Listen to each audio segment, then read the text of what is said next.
morning, Group 52. Ecclesiastic chapter 1 tells us, with increase in knowledge comes increase in sorrow, because with what you know comes a burden to make change. So if you have eyes to see every problem in your family, will you pick up the burden to make a change in your family?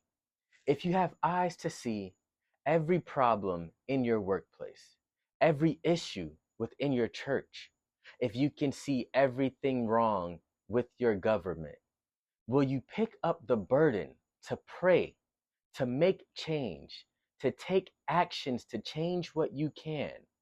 Or do you believe God has graced you with eyes to see every problem just so you can have a much better complaint? Thank you, Group 52. Be the change that you want to see in this world. God bless you and have the best week of your life.